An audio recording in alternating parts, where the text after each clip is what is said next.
boa noite. Se coloque de pé, por favor. Hoje de manhã, antes de começar o culto, nos minutos em que o cronômetro estava contando, o Senhor falou comigo muito claramente. E como eu falei de manhã, eu também preciso falar com você. E eu não quero que você receba essa palavra com peso, como algo ruim. Porque se o Senhor está falando conosco, é porque Ele nos ama, é porque Ele cuida de nós. Mas o Senhor me falava que muitas vezes nós não estamos nos posicionando como igreja de Cristo. Nós não estamos fazendo a diferença. A gente está igual todo mundo. E isso acontece porque a gente se esquece de quem nós somos. Nós muitas vezes nos esquecemos do Evangelho que deve estar vivo no nosso coração. Quantas vezes as coisas do mundo parecem normais para nós, parece que está tudo bem, e nós devemos ser confrontadores, nós devemos ser o sal da terra e a luz do mundo, porque Cristo nos chamou, nos resgatou, e nós somos a igreja de Cristo, nós somos igreja. Você não é desse mundo, você está aqui só de passagem, você está se preparando para a sua morada eterna. Então não se esqueça disso, você é a igreja de Cristo. Amém?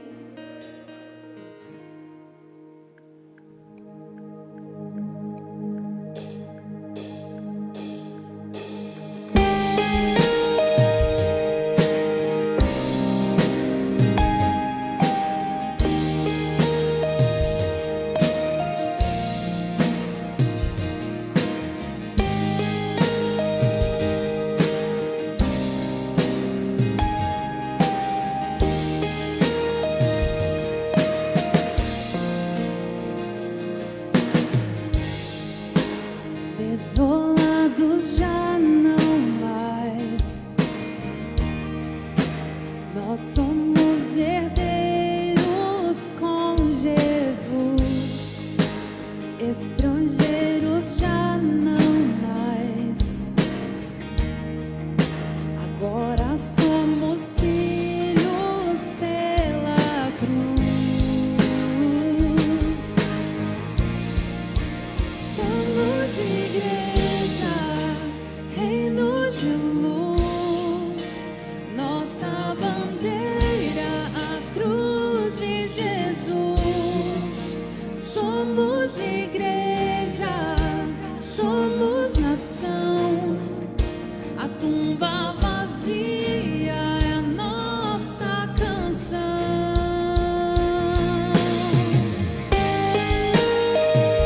Onde nós estivermos, nós queremos proclamar o Evangelho, Teu reino, Pai. Oh, nós somos Tua igreja, somos Tua noiva. Que isso esteja sempre vivo no nosso coração. Não nos deixe contaminar com as coisas deste mundo, Pai, porque o Senhor nos alcançou, nos resgatou.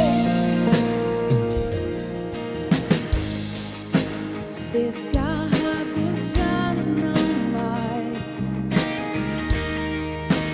nos chama de volta ao nosso lugar. Separados já não mais,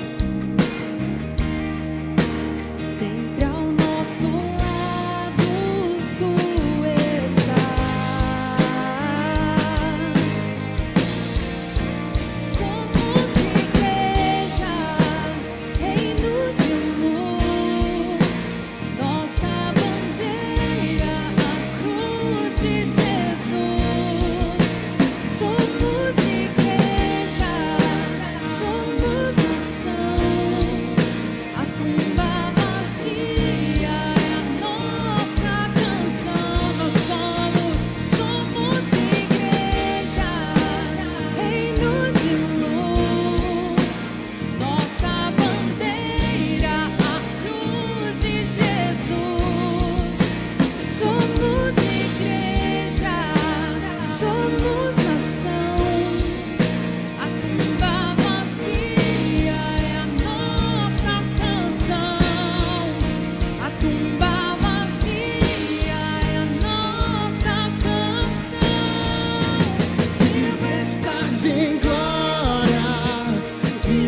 nosso ser entoa a uma voz: Cristo é o Senhor, Cristo é o Senhor.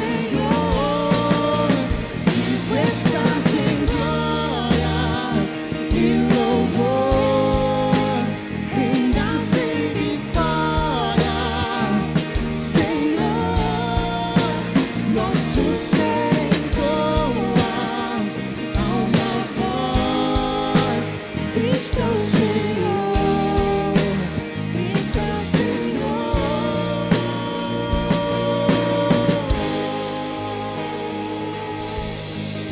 Jesus Cristo é o Senhor.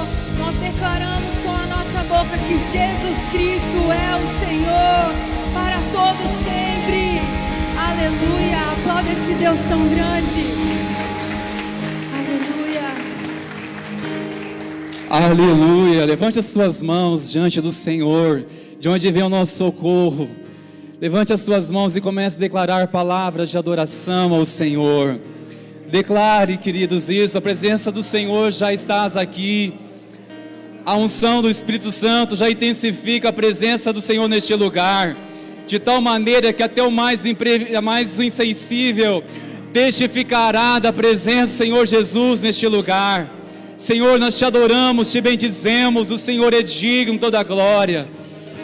Estabelecido para todo sempre o teu trono, de eternidade, eternidade, tu és Deus. Receba, Senhor, nessa noite toda adoração, todo louvor. Declaramos que este nome, que está acima de todo nome, é centralizado neste culto, o nome de Jesus. Aleluia, glória a Deus, louvado seja o teu nome, Jesus. A nossa comunhão é com o Pai, da forma vertical, mas também é horizontal, uns com os outros. O Senhor nos chama. Por isso eu quero chamar você para declarar a paz de Jesus para a pessoa que está do seu lado. Declare isso, paz de Jesus. Que bom que você está aqui, glória a Deus. Pode sentar, irmãos meus, assim que você já cumprimentou o máximo de pessoas. Que bom a gente reunir juntos nessa noite para engrandecer ao nome de Jesus. Que bom esse movimento de comunhão, né, queridos? Coisa boa. Que todos sejam bem-vindos na casa do Pai. Sejam bem-vindos na casa de oração. Nós queremos aqui estender uns avisos importantes para que você, começando com os homens, para estar conosco na quinta-feira. Será um tempo muito precioso, dessa semana, mas dia 24, será um tempo muito importante para os homens, rede de homens. Este será o nosso primeiro encontro deste ano, e queremos que você venha, e não simplesmente você, mas chame também mais alguém, mais um amigo, chame alguém da sua família, chame alguém do seu trabalho, enfim, convide mais alguém para estar conosco. Creio que vai ser uma bênção. Posso contar com vocês, queridos? Vai ser uma bênção, viu, queridos? O próximo recado, queridos, para toda a igreja, para todos participarem, nesta sexta-feira, nós teremos a noite de oração, vigília de oração. Às 22 horas, nós iremos nos encontrar aqui no templo, para estarmos um tempo juntos, em adoração, em oração ao Senhor, tá? Queremos convidar você, que a melhor maneira de aprender a orar, queridos, é orando. E vigília é um lugar que a gente aprende muito a orar. Amém, queridos? O próximo aviso, queridos, nós estamos voltando com um culto, a celebração das crianças à noite. Inclusive agora já está acontecendo. Olha que maravilha. Isso é uma bênção. Aliás, você que está aqui com seus filhos, caso não estejam lá, envie eles lá, tá? Tem um momento lá para eles agora, já está acontecendo. Mas a partir de então, nós estaremos aos domingos também na celebração à noite. Um momento especial para as crianças, um momento de celebração para as crianças, tanto pela manhã, no domingo, agora pela noite, e assim nas terças-feiras. Agora este recado também é para os adolescentes. Ontem foi um tempo muito especial, eu estive aqui junto com eles, adorando o Senhor Jesus juntos. A gente sai daqui até renovado, queridos. Ontem eu saí daqui, parecia que eu tinha 15 anos, que coisa boa, gente. Você louva Jesus com intensidade, essa galera animada, né? Estamos juntos. E onde estiveram reunidos os jovens e o adolescente. Isso foi muito bom. E quarta-feira, Rede Teens, eu quero chamar você, adolescente, para estar nessa quarta-feira com este tema, plano de ação. Tá joia? Não perca, às 20 horas aqui na igreja. Será um tempo muito precioso, será realmente uma benção. Outro recado, meus queridos, é uma convocação, não é um convite para você que é membro, é uma convocação de uma assembleia da igreja, que estará acontecendo no primeiro domingo, ao saber a celebração que teremos, a ceia do Senhor. Acontecerá a assembleia tanto pela manhã e também à noite. É importante que você esteja aqui. Nós teremos um momento tão importante que nós iremos estar prestando contas. Se tem algo que eu amo muito a nossa igreja, amados, é a transparência que lidamos com tudo, com transparência. E é isso que eu quero que você venha, participe, saiba do que o Senhor tem colocado no nosso coração, saiba como está sendo a administração daquilo que vocês têm feito fielmente ao dizimar, ao ofertar. Saiba de uma coisa, o zelo do Senhor consome o nosso coração, do conselho, dos pastores, a liderança, porque tudo que você pode olhar é fruto da fidelidade da igreja. Tudo, irmãos, aqui é fruto da fidelidade do Senhor, a fidelidade dos irmãos com o Senhor. Por isso que nós zelamos. Olha, isso é fruto da fidelidade daqueles que estão honrando a Deus, e queremos que você esteja conosco. Vai ser um dado momento aqui, acontecerá isso do culto, será um momento muito importante para que os irmãos estejam conosco, amém, queridos? Quero mais uma vez convidá-los a se colocarem de pé. Nós iremos nessa hora continuar adorando ao Senhor com os nossos dízimos e as nossas ofertas. Quero encorajar você a continuar com seu coração fiel. Você que está conosco pela primeira vez, não se constranja, caso você não venha preparado ou preparada. Entregue o seu coração como oferta de adoração ao Senhor primeiramente. E assim, você que deseja nessa noite ofertar, dizimar, faça isso com uma alegria, conforme o Senhor deseja, para que em todas as coisas o nome do Senhor seja glorificado. Enquanto adorarmos ao Senhor, você pode estar vindo, saindo do seu lugar e trazendo, devolvendo o seu dízimo, sua oferta aqui entre essas urnas, tá joia? Deus abençoe, queridos.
Senhor nos achou, nos resgatou. Grandes coisas tem feito o Senhor por nós. Grandes coisas tem feito, por isso estamos alegres. Grandes coisas tem feito o Senhor por nós. Grandes coisas tem feito, por isso estamos alegres. Eu já saí com lágrimas, agora estou em júbilo. Eu já andei chorando enquanto eu semeava, agora eu volto com frutos. Eu já saí com lágrimas, agora estou em júbilo. Eu já andei chorando enquanto eu semeava, agora eu volto com frutos. Quem diria que o Senhor faria tudo isso agora aqui comigo? Quem diria que eu viveria toda a bondade do Senhor pra mim? Quem diria que o Senhor faria tudo isso agora aqui comigo? Quem diria toda a bondade do Senhor pra mim? Quem diria que o Senhor faria tudo isso agora aqui comigo? Quem diria que eu viveria toda a bondade do Senhor pra mim? Quem diria que o Senhor faria tudo isso agora aqui comigo? Quem diria que eu viveria toda a bondade do Senhor pra mim?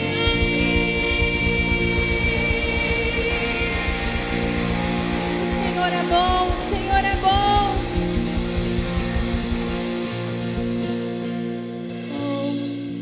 E como nós podemos desfrutar da sua bondade?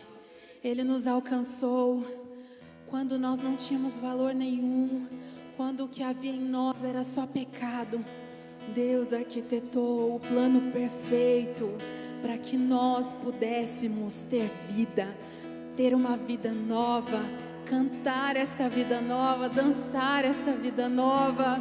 Foi graças a esse plano perfeito. Jesus, nós te honramos, nós te exaltamos, porque o Senhor nos resgatou.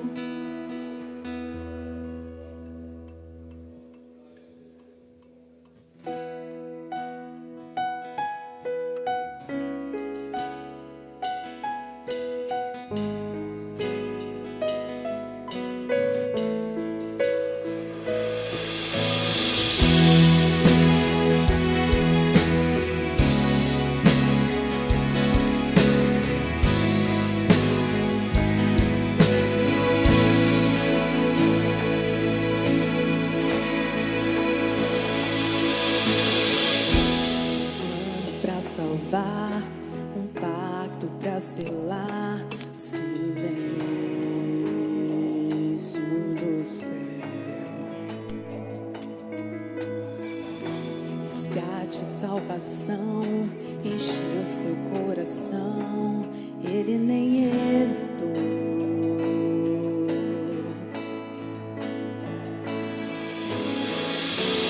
Palco do amor, o autor anunciou a vida e salvação. Tudo que ele fez foi obedecer o plano que Deus escreveu. E quando a minha história parecia ter chegado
Ele nem hesitou.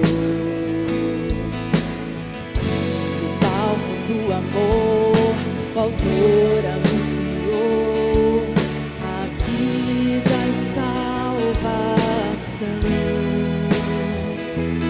Tudo que ele fez foi obedecer o plano que Deus escreveu. E quando a minha história parecia ter chegado ao fim, a sua graça me alcançou.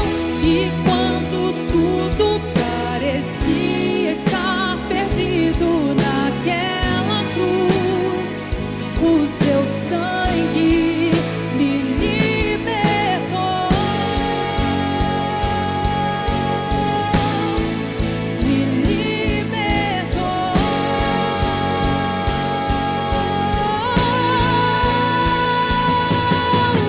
Jesus, o plano perfeito, mistério da graça que me transformou.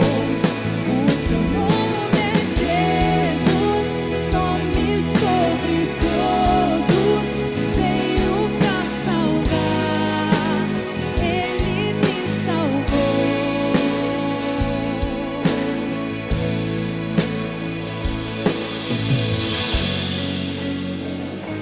Jesus nos salvou, Ele nos resgatou, nos chamou pelo nosso nome e nos trouxe para esse lugar maravilhoso de intimidade com Deus.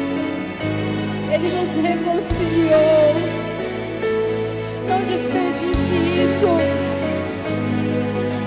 Ele pagou o preço em nosso lugar. Ele pagou o preço da ressurreição. Ele pagou o preço da ressurreição. Ele pagou o preço da ressurreição. Ele pagou. Jesus, o plano perfeito, mistério da graça que me transformou. O seu nome é Jesus, nome sobre todos, veio pra salvar. Ele me salvou. O seu nome é Jesus, o plano perfeito, mistério da graça. O seu nome é Jesus, nome sobre todos, veio pra salvar. Ele me salvou. Ele me salvou. Ele me salvou.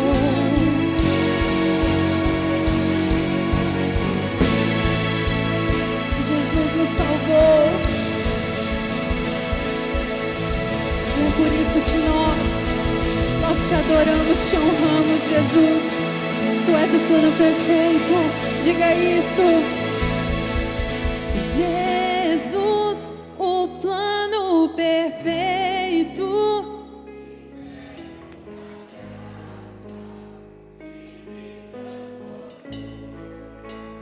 O seu nome é Jesus.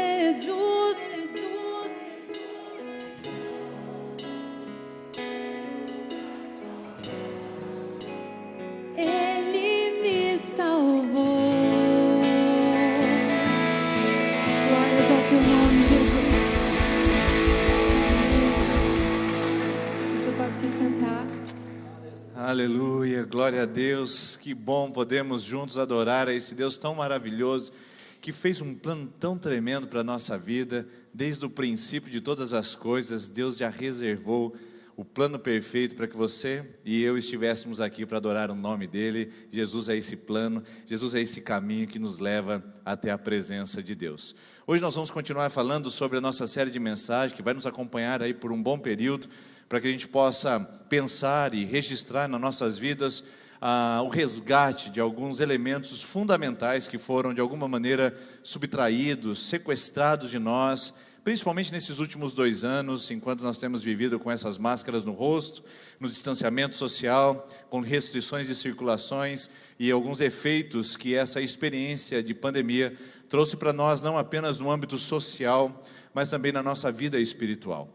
Por isso, essa série de mensagens é uma tentativa de trazer flashes, ideias e elementos para que a gente possa refletir se isso de alguma maneira também não afetou o nosso coração, isso não foi também sequestrado da nossa vida. Talvez algumas outras palavras digam ao seu coração mais forte, outras menos. Eu queria que você estivesse aberto para pensar e refletir se hoje você também não precisa resgatar aquilo que a gente chama de primeiro amor.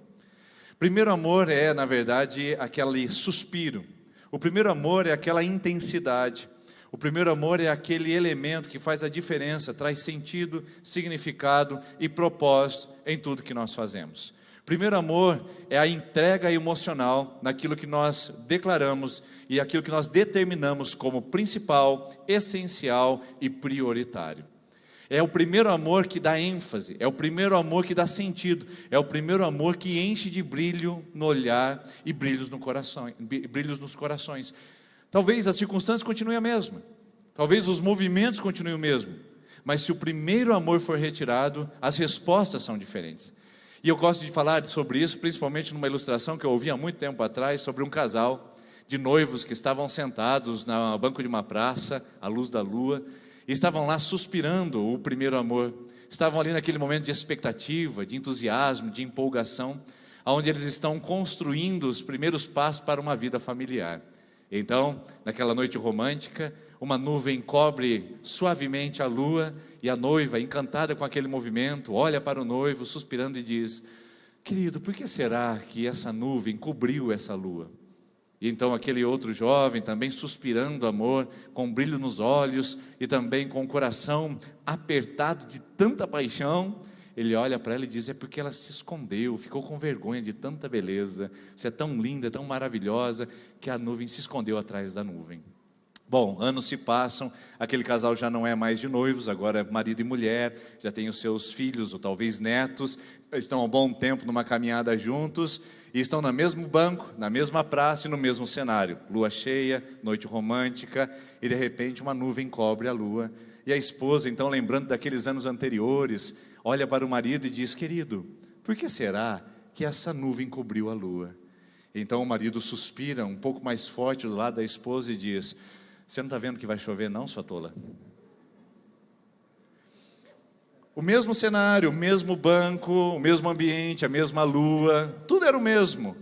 Por que respostas tão diferentes? Porque um elemento foi sequestrado, um elemento foi subtraído, ele foi sufocado nessa caminhada.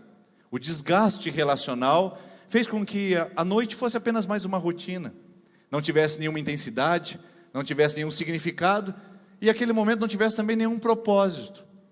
Essa que é a questão que acontece muitas vezes na nossa vida com o que diz a respeito a relacionamentos. Nós amamos pessoas, nós não amamos coisas. Infelizmente o nosso mundo atual inverteu. Nós amamos cachorros, nós amamos comidas, nós amamos lugares, nós amamos objetos, nós amamos patrimônio, mas isso é impossível acontecer, queridos, porque amor só pode ser dado a pessoas, a seres que retribuem no mesmo nível de afetividade, porque amor é um vínculo afetivo emocional, não pode ser construído com outras coisas que não seja pessoas e que não seja Deus. Por isso que se não houver amor, os relacionamentos são fadados a entrar numa rotina, são fadados a entrar numa mesmice ao ponto de perderem significado e propósito. Por isso não é que as circunstâncias mudaram, não é que as circunstâncias se alteraram, a questão é que um elemento fundamental para trazer significado, propósito e entusiasmo ao que se vive, ao que se faz, foi roubado. E é interessante perceber que Deus usa exatamente a linguagem do casamento para falar com o seu povo. Ele poderia ter usado diversas outras imagens e outras figuras para falar do nosso relacionamento, para metaforizar sobre como construímos a nossa vida com Ele. E Ele escolheu justamente a figura do casamento. Por diversas vezes, Deus usa, principalmente no Antigo Testamento, com os profetas, a imagem de que Israel adulterou com Deus. Israel era a noiva de Deus, a esposa de Deus. Israel tinha um casamento, uma aliança com o seu Deus. E Deus trata Israel com esse nível de relacionamento profundo e íntimo chamado casamento, para dizer: vocês me abandonaram, vocês me deixaram, vocês me traíram, mostrando que se não há amor, se não há entrega, esse relacionamento pode ser desgastado e pode ser comprometido. Por isso que Jeremias capítulo 2 é mais uma dessas figuras que Deus usa sobre casamento, para falar sobre um povo que havia perdido o significado e propósito de se relacionar com o seu Deus. Veja só o que diz Jeremias 2, versículo 1. A palavra do Senhor veio a mim, dizendo: vá proclamar aos ouvidos de Jerusalém: eu me lembro da sua fidelidade quando você era jovem. Como noiva, você me amava e me seguia pelo deserto, por uma terra não semeada. Deus está trazendo aqui um diagnóstico do coração desse povo. Existem alguns movimentos na história de Israel. O primeiro movimento é que eles foram encontrados por Deus no Egito. Lá no Egito eles eram escravos. Lá no Egito eles tinham dependência total e absoluta de Deus. Eles saíram do Egito numa chamada do líder Moisés para viver uma liberdade numa terra prometida, e nesse período de transição de 40 anos, eles dependeram absolutamente de Deus no deserto, numa terra seca, numa terra onde havia apenas morte, onde havia apenas covas. Então esse povo entra para a terra prometida e agora eles têm uma dependência parcial de Deus, porque antes eles estavam totalmente vulneráveis no deserto e no Egito, mas agora em Canaã eles têm uma certa estabilidade e segurança, e a dependência e o relacionamento se tornam parciais. De repente esse povo começa a ficar inquieto, porque as outras nações possuem reis e monarcas para lutar as suas guerras. Israel não tem rei. Israel só tem um rei que não é muito bom na perspectiva deles, e o rei se chama Deus. Eles viviam na teocracia, eles viviam na monarquia de Deus. Deus era o rei de Israel, e de repente eles disseram: não, Senhor, nós queremos que outro rei governe sobre nós como as outras nações e que lute as nossas guerras. Deus disse para o Samuel, o profeta, quando Samuel disse: não, Senhor, esse povo é rebelde, não vamos dar um rei a eles não. Deus diz: não, fique tranquilo, Samuel, eles não rejeitaram você, rejeitaram a mim. Então Israel agora, que tinha uma dependência parcial na terra prometida, agora não tinha dependência nenhuma, porque eles construíram um rei. Agora eles tinham a figura de um monarca centralizada para trazer segurança política, econômica e social. E quem precisa de algo mais quando se tem um rei cuidando de todas as outras coisas? Deus fala justamente sobre isso. Deus manda um profeta à cidade de Jerusalém, dizendo: fala a esse povo que está tranquilo, que está pacificado e que está com um rei sobre eles, de que não é assim, de que eles me abandonaram, não era para ser dessa forma, eles se desviaram do propósito, eles perderam o primeiro amor, porque Deus faz essa denúncia nesse texto. Ele diz: eu lembro-me de ti, da tua paixão, ou quando você era jovem, como você me amava. Você está vendo? Casamento e amor, os mesmos elementos, as mesmas figuras, dizendo que esse relacionamento é fundamentado por uma aliança e também por um amor. E aí Deus continua dizendo no versículo de número 3, Israel era santo nesse período para mim, os primeiros frutos da sua colheita, e eles eram isso para mim. Todos os que o devoraram eram considerados os culpados, e a desgraça o alcançava. Declara ao Senhor: ouçam a palavra do Senhor, ó comunidade de Jacó, todos os clãs da comunidade de Israel, escutem isso que Deus fala. Assim diz o Senhor, que falta aos seus antepassados encontraram em mim, para que me deixassem, para que me abandonassem e se afastassem de mim. Eles seguiram ídolos sem valor, tornando-se eles próprios sem valor. Eles se anularam em tudo aquilo que eles fizeram, seguindo caminhos errados. Então diz: vocês me abandonaram. Eles não perguntaram onde está o Senhor, que nos trouxe do Egito para conduzir pelo deserto. Eles não perguntaram onde está o Senhor, que nos guiou por uma terra árida e cheia de covas, terra seca e de trevas, terra pela qual ninguém passa e onde ninguém vive. Eles se esqueceram desse caminhar no meio do deserto, se esqueceram, entraram na rotina do relacionamento conjugal, sem cuidar do amor. Então Deus traz mais uma denúncia muito interessante. Eu trouxe vocês a uma terra fértil. Eu trouxe a vocês a um lugar estável, seguro, para que comessem dos frutos e dos seus bons produtos. Entretanto, vocês contaminaram a minha terra e tornaram a minha herança repugnante. Aí ele vai fazer uma denúncia sobre a classe religiosa. Os sacerdotes não perguntaram pelo Senhor, os intérpretes da lei não me conheciam, os líderes do povo se rebelaram contra mim, os profetas profetizaram pelo nome de Baal, seguindo deuses inúteis. Veja só que interessante o que Deus está falando sobre esse povo. Quero fazer uma pausa aqui, porque ministrando essa palavra essa manhã, o Senhor trouxe uma direção sobre esse versículo muito interessante. É que Deus faz uma denúncia a um povo que estava abandonando o Deus verdadeiro para seguir um Deus falso, um Deus que não existia. Naquele período havia o altar ao Deus Moloque, o Deus dos fenícios, dos assírios, que estavam na região vizinhança, ou na vizinhança de Israel, e lá estavam eles sacrificando seus filhos ao Deus Moloque. Eles estavam fazendo peregrinações, eles estavam fazendo mutilações corporais ao Deus Baal, eles estavam dando todas as suas propriedades a Azera, um Deus assírio. Eles estavam fazendo cultos a deuses que não existiam. Deus diz assim: eles estão fazendo uma entrega total, completa a esses deuses. Veja só o que diz o versículo seguinte, que interessante como ele fala sobre isso. Por isso, ainda que faço denúncias contra vocês, diz o Senhor, eu farei denúncias contra os seus descendentes. Atravessem o mar até o litoral, em Chipre, e vejam. Mandem observadores a Quedar e reparem perto, e vejam se alguma vez aconteceu algo assim. Alguma nação já trocou os seus deuses, e eles nem sequer, eles são deuses, mas o meu povo trocou a sua glória por deuses inúteis. Ele diz assim: mande por todos os lugares e vejam o que eles fazem pelos seus deuses. Veja Moloque na Fenícia, veja Azera na Síria, veja os deuses pagãos, vai em todos os lugares, vê se eles estão dispostos a abandonar os seus deuses.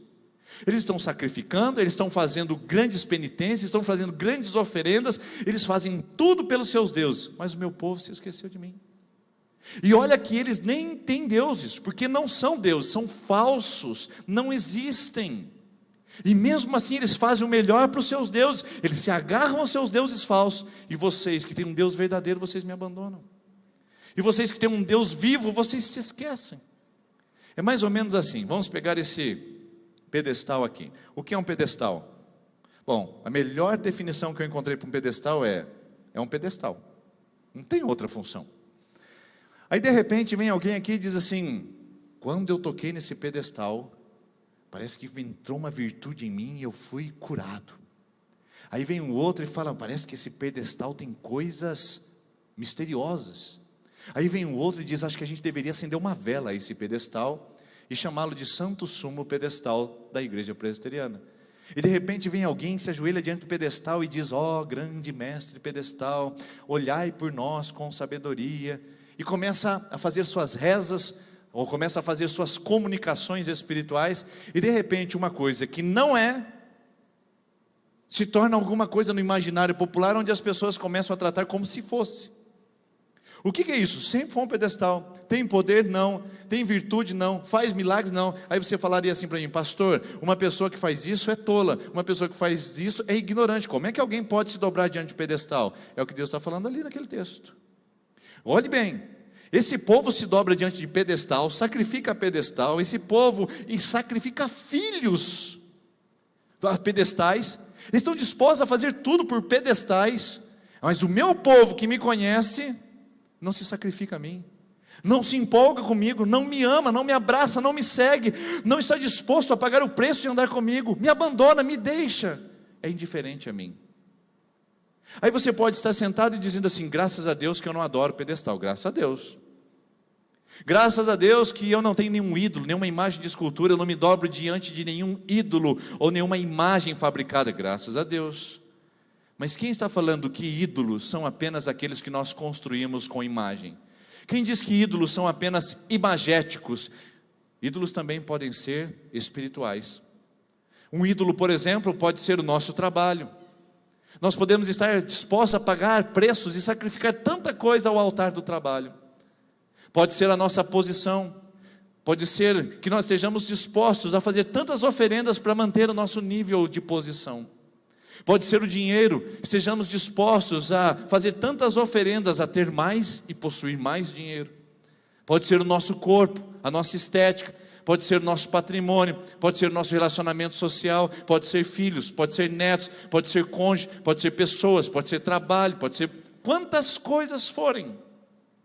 Porque nós estamos num mundo que é uma fábrica de ídolos, e vivemos com um coração que é uma fábrica de ídolos. O que afetou o povo de Israel não é diferente para você e para mim hoje, queridos. Pode ser que nós estejamos da mesma maneira com Deus com uma denúncia contra nós para dizer: esse povo da Presbiteriana Independente, começando por esse pastor que prega todos os domingos, esse povo, eles estão dispostos a fazer tantas coisas pelos seus deuses, mas me abandonam, me deixam, negam a minha presença.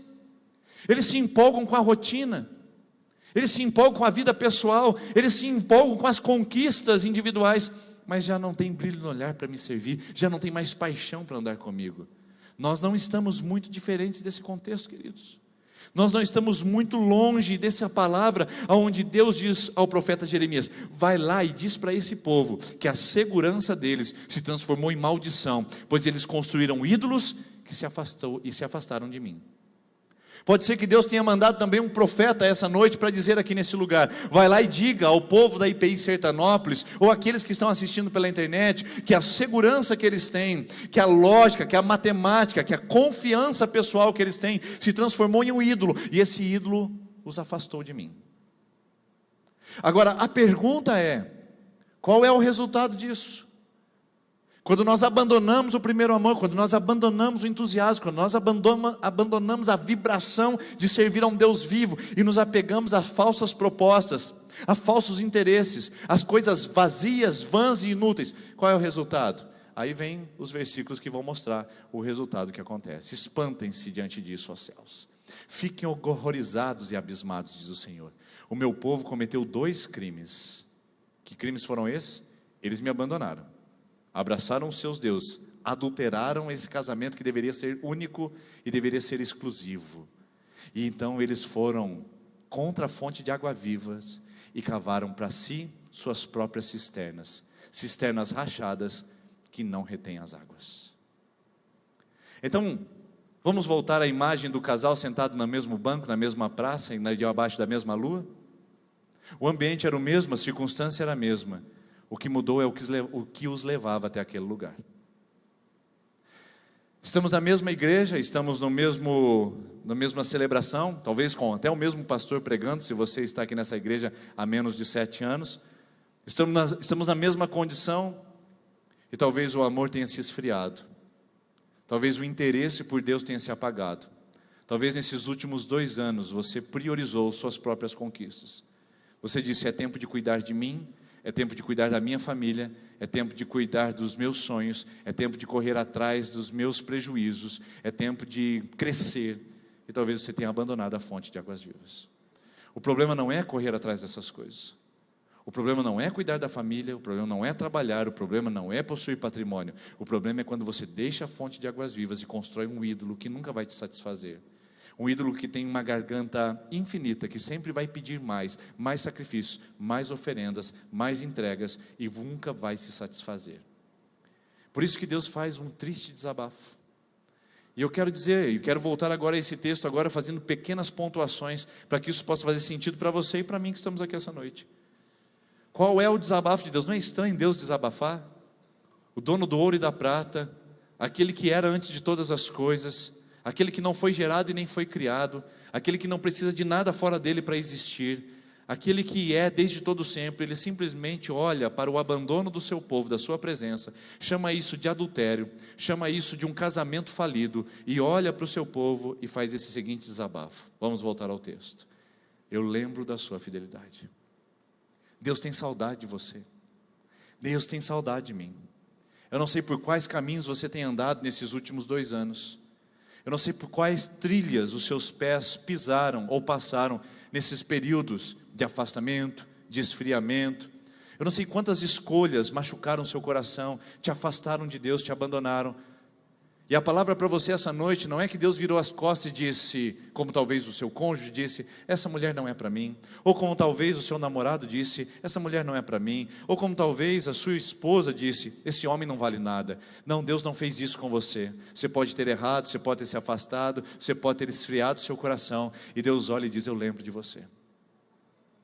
Eu lembro de você quando você servia no ministério infantil com coração alegre. Eu lembro quando você tocava no louvor e ministrava. Eu lembro quando você servia a comunidade. Eu lembro quando você tinha um pequeno grupo e abençoava pessoas. Eu lembro quando você levantava suas mãos aqui com entrega, com interesse total em me buscar. Eu lembro quando você abria a palavra para saber mais a respeito de mim. Eu lembro quando você gastava tempos, horas comigo. Eu lembro quando você adorava na sua casa. Eu lembro quando você tinha os louvores como a trilha e como o hit do seu dia. Deus diz assim, eu lembro quando você me seguia de perto.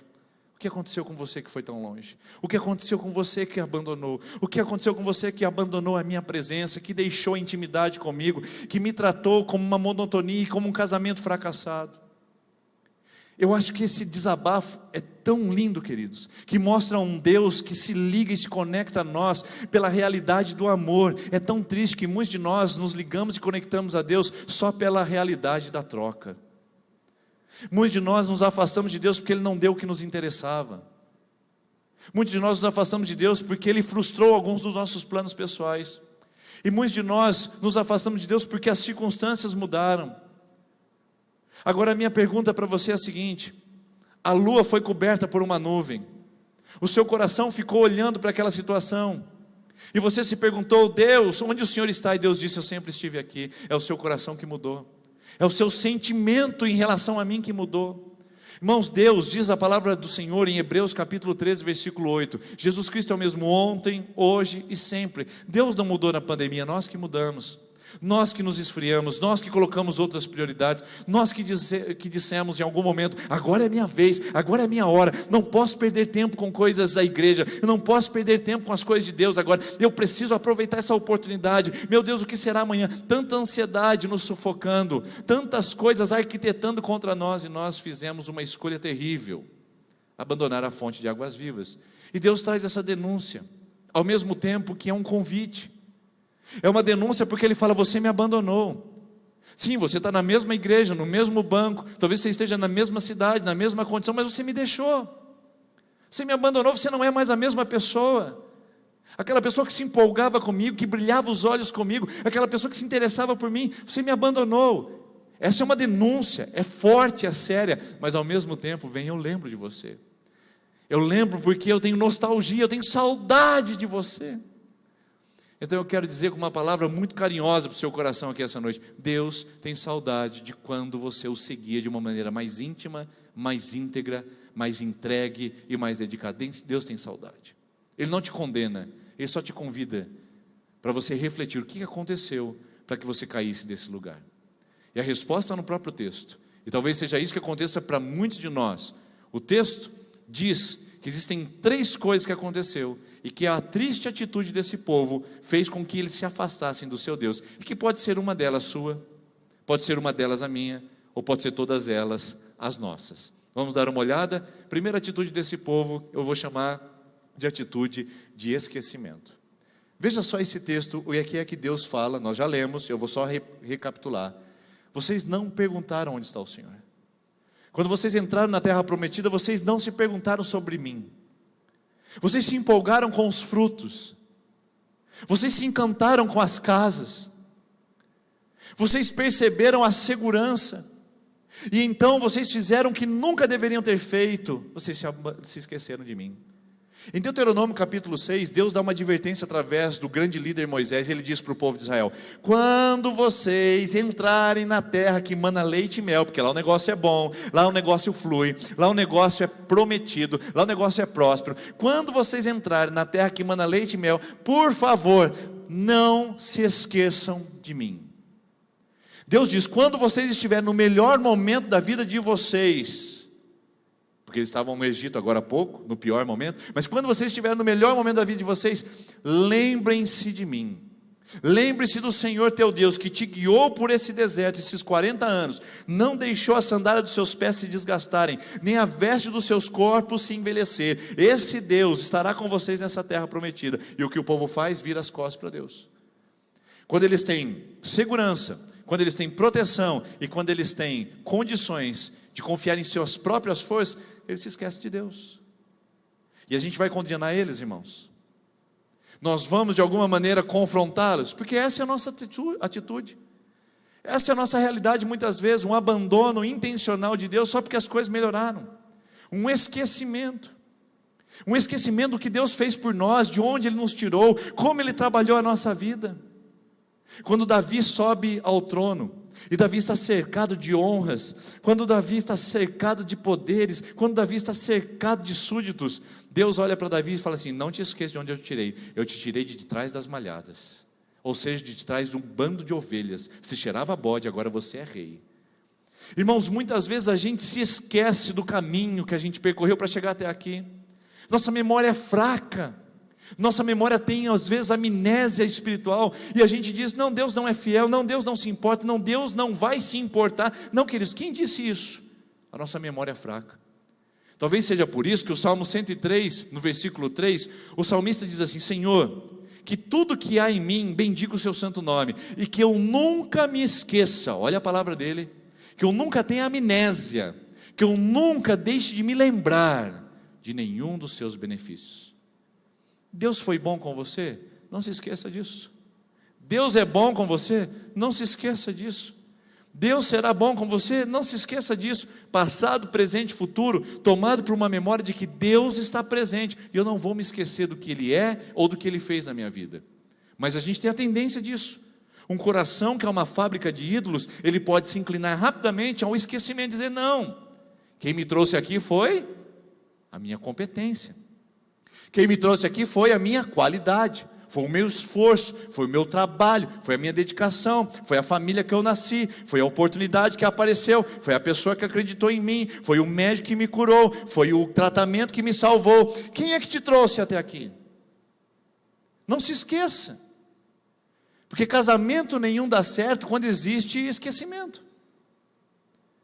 Casamento nenhum se sustenta quando a memória de um dos cônjuges é fraca.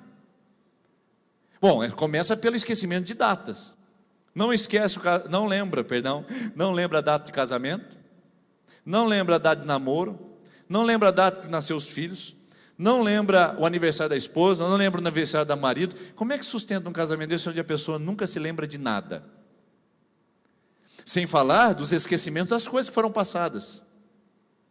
A esposa que sempre pagou um preço para que o marido pudesse crescer, pudesse desenvolver, e ela disse: vai, querido, que eu seguro a corda do lado de cá. Ela cuidou das crianças, ela ficou em casa, ela renunciou à sua profissão, ela renunciou à sua realização profissional, para dizer para o marido: vai você alcança. Ele cresce, cresce, cresce. Quando ele está no alto patamar, ele olha para a esposa que ficou para trás e diz: ela não é tão inteligente, ela não é tão esperta, ela não é mais tão bonita, então vamos abandonar ela.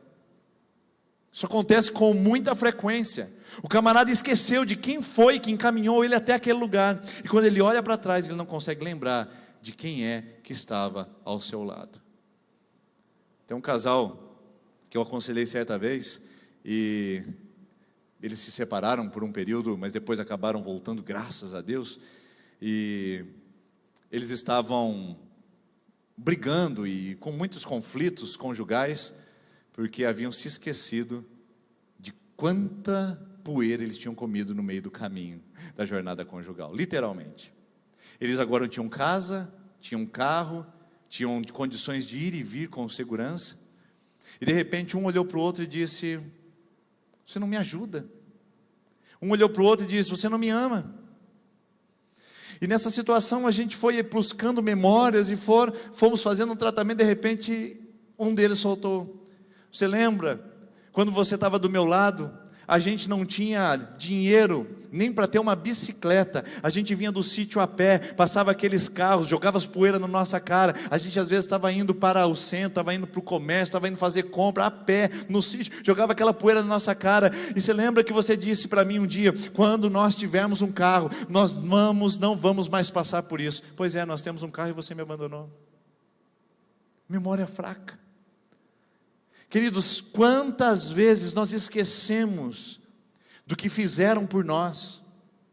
Eu mesmo tenho essa tendência. Esses dias aconteceu isso comigo, eu me peguei numa situação muito crítica com o meu coração, uma situação onde eu senti muito amado, muito querido por um grupo de pessoas, me senti abraçado, uma solidariedade sem tamanho, e eu disse, meu Deus, que coisa maravilhosa que eu estou experimentando. De repente, o mesmo grupo de pessoas tem uma falha, e eu olho para aquele grupo de pessoas e falo, não é possível, não, é falso, não é verdadeiro, não é legítimo.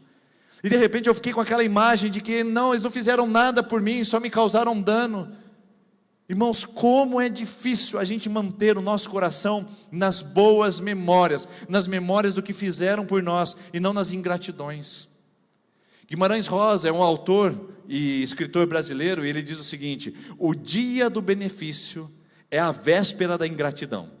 Pega de novo essa frase aí. O dia do benefício é a véspera da ingratidão. Ou seja, o que você faz hoje por uma pessoa, amanhã ela vai esquecer. O que você entrega hoje para uma pessoa, amanhã ela não se lembrará. E a ingratidão vai surgir. Hoje você dá o benefício, amanhã ela vira as costas e diz, você não fez nada por mim. Por causa da memória fraca e da amnésia social. Mas a gente tem um problema da amnésia espiritual. A gente esquece as coisas que Deus fez por nós.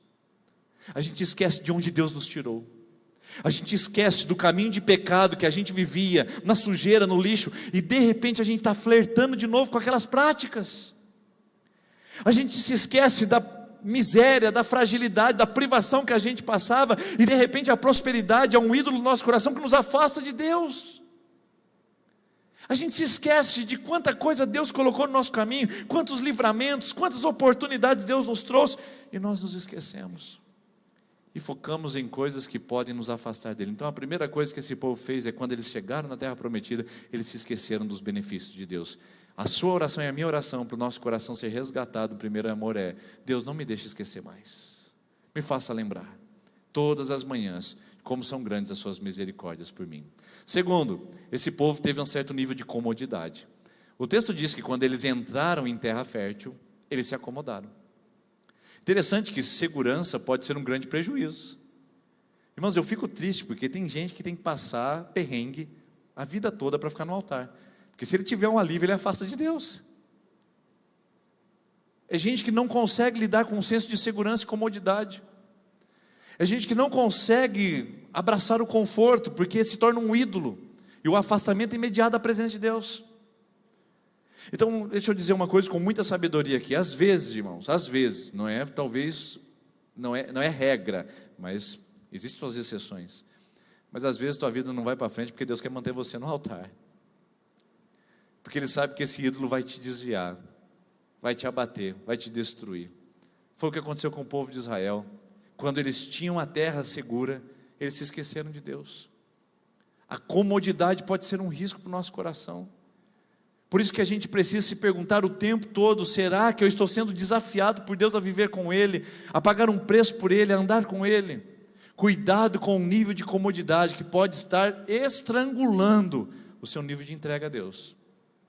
Segurança demais, sossego demais, talvez fez com que você dissesse, não preciso de Deus. Deus é um obstáculo para a minha felicidade, inclusive que eu posso ir mais além. Deus é desnecessário. Terceiro que esse povo usa é a religiosidade. Veja só as características aqui. Veja só o que Deus fala sobre 4 classes da classe religiosa. Primeiro, os sacerdotes. Segundo, os intérpretes da lei que não conheciam. Terceiro, os líderes que se rebelaram. E quarto, os profetas que eram de Baal. A classe religiosa. Deus está dizendo para esse povo o seguinte: vocês estão em pleno movimento religioso, mas vocês não me servem mais. Vocês não me amam mais. Vocês se esqueceram de mim. Irmãos, tem sacerdote, tem levita, tem intérprete, tem profeta, tem tudo que uma igreja precisa ter, eles só não têm mais Deus. E veja só que interessante como a comodidade nos afasta de Deus e nos faz abraçar uma religiosidade que nos mata aos poucos, e a gente nem percebe que Deus já não está mais presente. Laodiceia, Apocalipse capítulo número 3, diz o seguinte, a palavra de Deus: ah, Laodiceia, vocês estão dizendo, nós estamos ricos, abastados, estamos suficientes, não temos falta de nada. Laodiceia disse, a nossa segurança fez a gente dizer que a gente nem de Deus precisa, a gente pode ser uma igreja sem Deus. Olha que ousadia, olha que ignorância. A gente pode ser uma igreja sem Deus. Aí você fala assim, como é que alguém pode falar uma frase dessa? Da mesma maneira como você diz, eu posso tocar minha vida sem Deus. Porque a igreja é você. A mesma maneira como você diz, agora eu tenho condição, agora eu posso, agora eu consigo, agora eu tenho um amigo, agora eu tenho quem me indica, agora eu tenho... E aí você diz, eu não preciso de Deus para fazer isso. Quanta segurança veio sufocar o nosso coração ao ponto de a gente não depender mais de Deus. Como Laodiceia, e Deus olha para a gente e diz assim, você é miserável, você é pobre, você é cego e você é nu, como Ele disse para a igreja de Laodiceia em Apocalipse 3. Apocalipse capítulo 2 fala da igreja de Éfeso. A igreja de Éfeso é uma igreja forte, firme, sólida. Deus traz elogios para eles, no capítulo 2, versículo 4, 5 e 6 e 7. E diz assim, vocês são bons, hein? Vocês têm perseverado, vocês têm evitado os falsos profetas, vocês têm se dedicado na obra. Eu só tenho uma coisa contra vocês, só uma, versículo 8, que vocês abandonaram o primeiro amor. Estava tudo certo dentro da igreja, só tinha uma coisa errada, eles já não faziam mais para Deus. Já parou para pensar nisso? Eles tocavam louvor, o pastor pregava, as pessoas davam dízimo, eles cuidavam das crianças, eles atendiam os carentes e necessitados. Tudo isso eles faziam como a igreja faz, mas sem amor. Há um risco, irmãos, no nosso coração, de estarmos num grande movimento religioso, mas não num movimento de intimidade.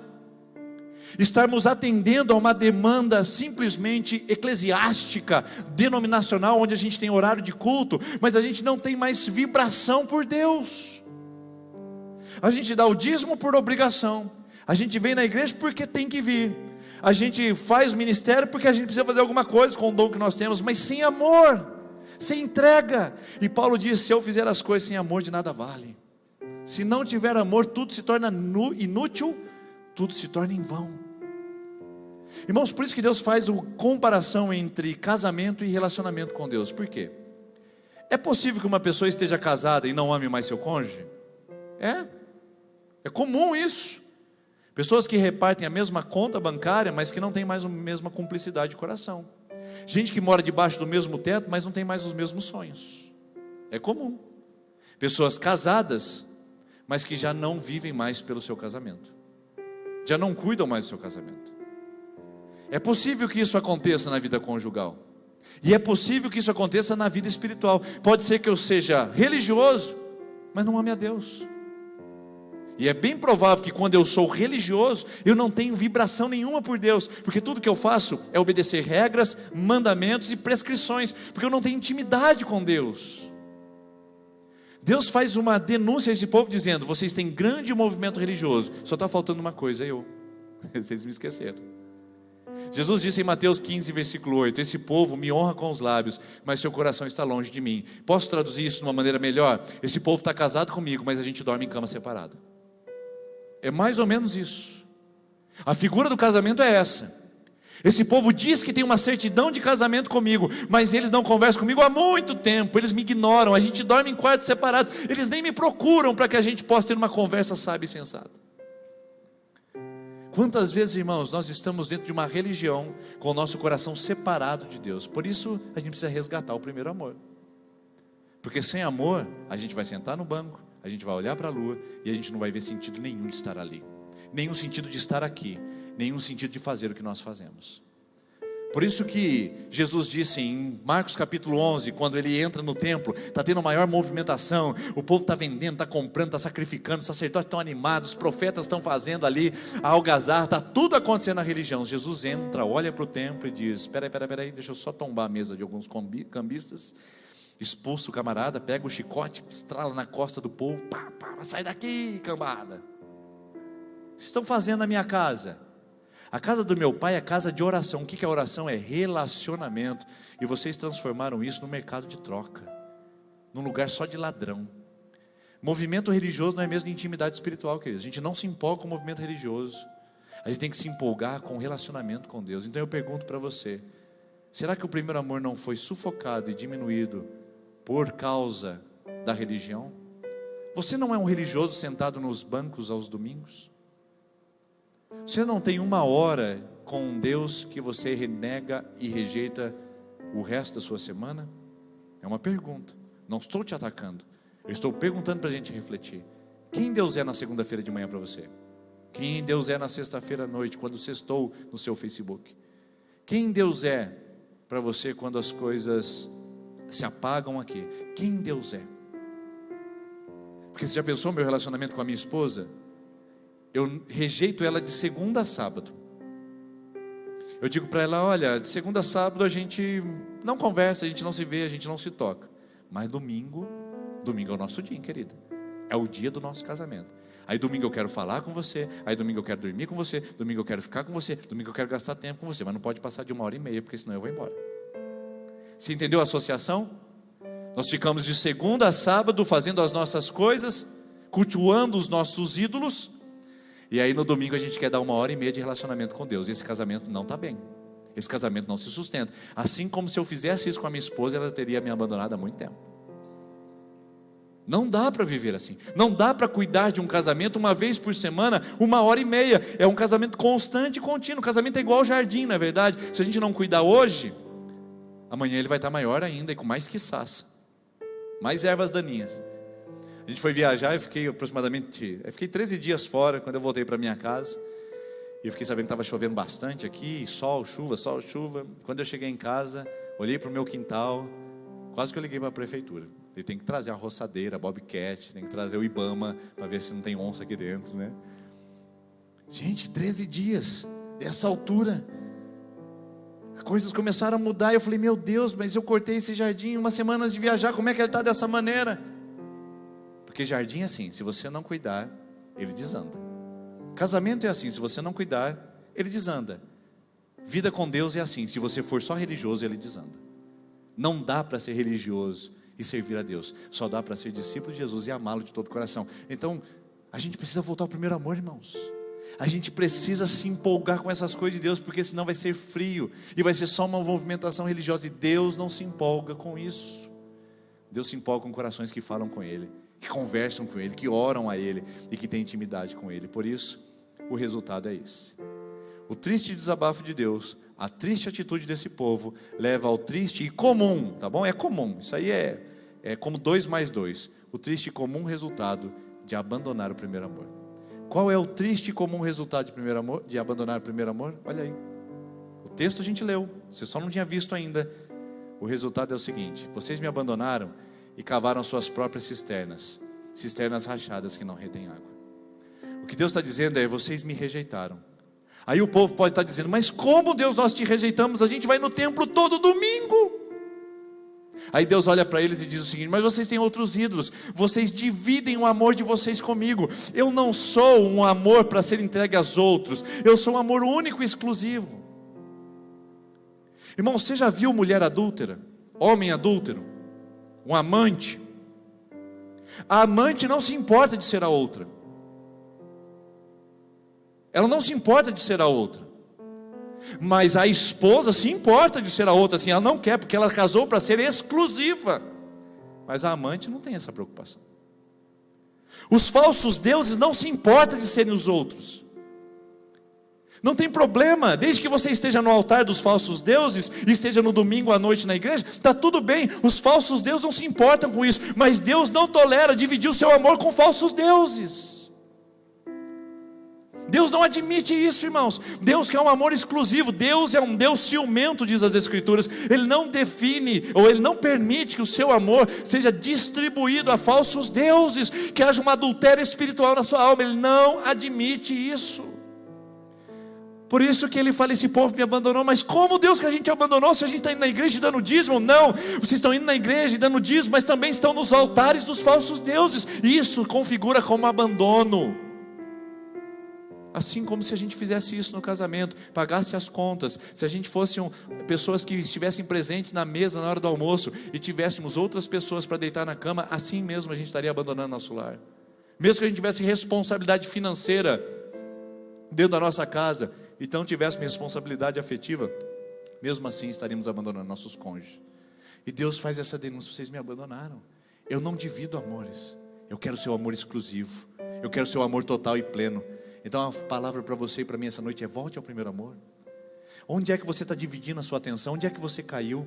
Porque Deus diz ao povo de Éfeso, em Apocalipse 2, naquela palavra que diz assim: vocês abandonaram o primeiro amor. Deus diz: lembra de onde vocês caíram. se arrependam e voltem para mim. Essa é a palavra que eu quero trazer ao seu coração essa noite. Lembre de onde você caiu. Como que você amava mais a Deus? Como que você servia com mais intensidade? Como que não havia tempo, horário, não havia circunstâncias que te impediam de servir a Deus? E agora? Agora não dá por isso, não dá por aquilo, não dá por aquilo outro. Nunca dá para servir a Deus. Nunca dá para orar a Deus. Nunca dá para amar a Deus. Nunca dá para se entregar totalmente a Ele. Por quê? Lembre-se de onde você caiu. E arrependa-te. É um convite. Não há uma sentença contra a sua vida hoje. Há um convite para você voltar ao seu primeiro amor e você não cavar cisternas rachadas. Porque é isso que acontece quando o primeiro amor é roubado e sequestrado de nós. O que acontece? Falta de propósito e falta de sentido. Porque quando a gente abandona o primeiro amor, a gente vai tentar cavar alguma coisa para encontrar propósito e sentido. E então Deus fala: vocês me abandonaram a fonte de águas vivas, e como vocês não conseguem viver desidratados nesse mundo cruel, vocês precisam encontrar mais água. Então vocês saem loucos e eufóricos para tentar encontrar novas cisternas, novas fontes de água, e de repente vocês cavam cisternas rachadas. O que é uma cisterna rachada, irmãos? Eu não sei se já aconteceu com você. Esses dias eu enchi o tanque da minha moto. Tá bem que não foi muito dinheiro, não é verdade? Mas foi. Enchi o tanque da minha moto. E agora estou tranquilo. Bis dá para rodar o resto do mês com isso aqui. Estacionei ela na garagem. No outro dia, a hora que eu fui olhar, estava vazio o tanque. Liguei, marcador zerado. Que frustração. Gasolina é quase um ouro hoje, né? Dá para pesar em balança já, bastante precisão. Eu disse: meu Deus, foi-se embora. A sensação de que eu estava tão pronto para andar o mês inteiro com o tanque cheio, foi embora de uma hora para outra porque ele se esvaziou, porque o tanque estava rachado, tinha um vazamento, eu não percebi. Assim acontece na nossa vida, que às vezes a gente fala: agora vai, encheu, eu estou bem, meus celeiros estão fartos, agora está tudo certo, de repente esvazia de novo, é cisterna rachada, meu irmão. Essa é a característica de quem abandona a fonte de águas vivas. Essa é a característica de quem perde o primeiro amor. Ele tenta cavar, ele tenta, e até enche um pouquinho de água quando vem algumas chuvas, quando vem algumas coisas, enche e fala assim: agora meu casamento tem sentido, não, agora vai para frente a empresa, não, agora meus filhos se tornaram crentes, não, agora as coisas aconteceram, não, agora está tudo certo. E de repente essa água baixa e esvazia. Deus está dizendo: esse povo, eles ficam transitando entre a euforia de pouca água e a frustração de nenhuma água. Irmãos, eu não quero viver isso. E eu não quero que você viva também na sua vida essa euforia de pouquinha água que chegou só porque você cavou. Porque se você abandonou a sua fonte de águas vivas, se você abandonou o primeiro amor, não tem sentido, não tem propósito, não tem valor, nada. É só uma aguinha que apareceu. Eu não quero que você transite da euforia de pouca água para a frustração de nenhuma água, porque vai secar de novo. É só Jesus que preenche. É só Jesus que é a fonte de águas vivas. E Jesus diz lá em João capítulo 7, levanta a mão e diz assim: ei, vocês aí, o que vocês estão fazendo em torno do altar, tentando mostrar que é aqui que tem vida, eu estou dizendo: eu sou o rio de águas vivas, e aquele que beber de mim nunca mais terá sede. Essa é a palavra de Deus para o nosso coração. Não cave cisterna rachada. Suas unhas talvez estejam calejadas, suas unhas estejam cheias de terra, de tanto você tentar cavar alguma coisa nessa vida, tentando achar propósito, tentando achar: agora vai pastor, e não foi. Por quê? Subiu água, baixou água, cisterna rachada. Volte ao primeiro amor, porque a fonte sempre brota, e brota mais, e se avoluma mais, e chega mais. Então eu convido você essa noite, em nome de Jesus, resgatar o seu primeiro amor, sentar no banquinho com Deus, olhar para o Deus que você serve e dizer: Deus, eu estou mais empolgado do que nunca, eu estou mais encantado do que nunca, eu estou com mais alegria do que nunca, porque você tem um Deus que tem saudade de você. Talvez você não esteja buscando do jeito que queria, ou do jeito que deveria. Nem por isso Deus está dizendo: ah, tudo bem, se ela não quer, se ele não quer, está tudo certo. Deus tem saudade de você. Enquanto a equipe de louvor vem aqui à frente, eu quero contar uma história que aconteceu comigo em 2010. Minha filha tinha acho que 6 meses de idade, final do ano. Eu estava sentado no sofá de casa, e era 6:30 da manhã, eu tinha acordado, e o dia anterior tinha sido de muita brincadeira, de bebê, aquelas coisas de criança que só um pai babão que sabe de que eu estou falando. aquela alegria de rolar no tapete, aquele sorriso, aquela coisa fantástica, maravilhosa. E de repente eu estava lá sozinho, casa silenciosa, todo mundo dormindo, deu 6h30. Fiz a minha leitura, fiz minha devocional, fiz minha oração. 7h30, nada da minha filha acordar. Eu tinha uma reunião às 9 horas e 8 horas, nada da minha filha acordar. Eu comecei a fazer barulho em casa, bater a porta, entrar, dar uma olhadinha lá no berço. Comecei então a abrir a janela e nada da filha acordar. Resultado, eu peguei a minha motoquinha, fui embora para o meu trabalho e minha filha ainda não tinha acordado. No meio do caminho, eu disse, meu Deus, que coisa estranha, né? Uma noite foi suficiente para eu ter saudade de brincar com a minha filha. Uma noite. Ela dormiu às 10 da noite, era 9 da manhã, ela não tinha acordado. Eu estava com saudade de ver aquele olhinho aberto e aquele bebezinho já em pé no bercinho, chamando, pá. Uma noite de distância me trouxe saudade de estar com a minha filha. E eu naquele momento, sozinho na moto, Deus fala comigo, é a mesma saudade que eu tenho dos meus filhos. Tem alguns que me abandonaram por uma noite, uma semana, um mês e alguns anos. E eu estou até hoje esperando que eles se levantem do sono, se despertem para ter um relacionamento comigo. Volte ao primeiro amor, meu irmão. Volte ao primeiro amor, meu irmão. Deus tem saudade de você. Pare de ficar cavando cisterna que não vai encher nunca. Ela vai vazar. Ela vai se esgotar. Mas o Deus que você serve, que te leva para a presença dEle, esse vai ser uma fonte na sua vida para sempre. Vamos ficar em pé, queridos. Vamos cantar essa canção e depois nós vamos orar juntos.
Isso. Peça para Ele te levar mais fundo. Pede para Ele resgatar seu coração da frieza. Se você sabe que esse amor foi sufocado. Pede para você ver a glória dele. Que isso seja tudo que você mais quer essa noite nesse lugar. Tudo que eu mais quero é te ver. Me envolva com tua glória e poder. O Senhor nos convida ao teu altar.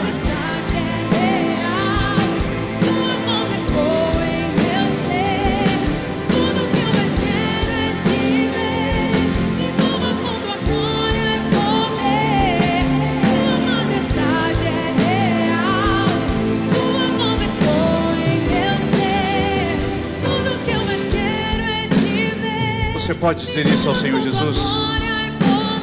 Peça do fundo do seu coração. Eu quero te ver, Senhor. Eu preciso do Senhor, meu Deus. Restaura em mim. Me chama a esse lugar de saudade. Me chama a esse lugar de intimidade. Me chama a esse lugar do primeiro amor.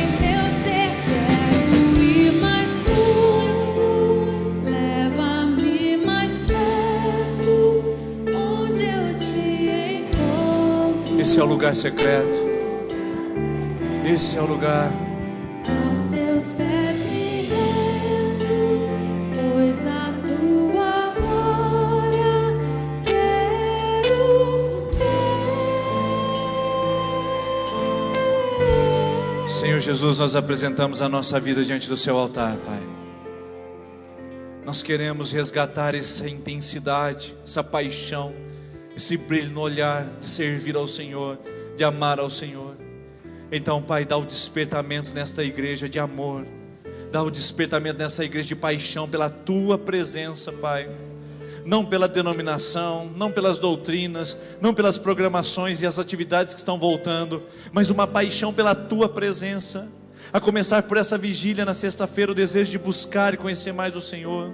A oração na quarta-feira pela manhã às 6h30, onde mais pessoas possam vir buscar, e aqueles que se afastaram desse momento de oração possam voltar. Traga-nos de volta, Pai. A pandemia nos levou para longe, longe. Muitos não conseguiram manter a sua vida espiritual intacta. Muitos se esfriaram, muitos perderam seus objetivos, muitos se afastaram do primeiro amor. Resgata-nos, Pai. Restaura-nos a paixão. Restaura-nos a vibração de estarmos contigo. Então, Senhor, desperta nessa igreja e derrama hoje um avivamento de amor pelo Senhor, de paixão pela tua presença, e não nos permita sair cavando cisternas rachadas, mas nos permita lançar-nos às fontes de águas vivas. Senhor, faça isso conosco. Assim nós pedimos, assim nós clamamos, e assim nós nos despedimos desse pequeno momento, para que o resto da nossa semana seja abastecida e seja transbordante da tua presença, da sua glória, em nome de Jesus. Amém. Que Deus restaure a sua paixão por Ele. Se você precisa disso, se a palavra falou ao seu coração, que essa semana seja uma semana de restauração. Tome passos para isso. Busque ao Senhor mais intensamente. Se essa palavra não é para você, que você continue com a sua vida espiritual intacta, preserve o seu coração do esquecimento, do comodismo e da religiosidade, para que você não venha em nenhum momento cavar cisternas rotas. E quarta-feira pela manhã, a gente está orando aqui às 6h30. Quantas pessoas deixaram de participar conosco na pandemia? A gente voltou, irmãos. E quantas pessoas que nunca vieram estão aqui conosco essa noite?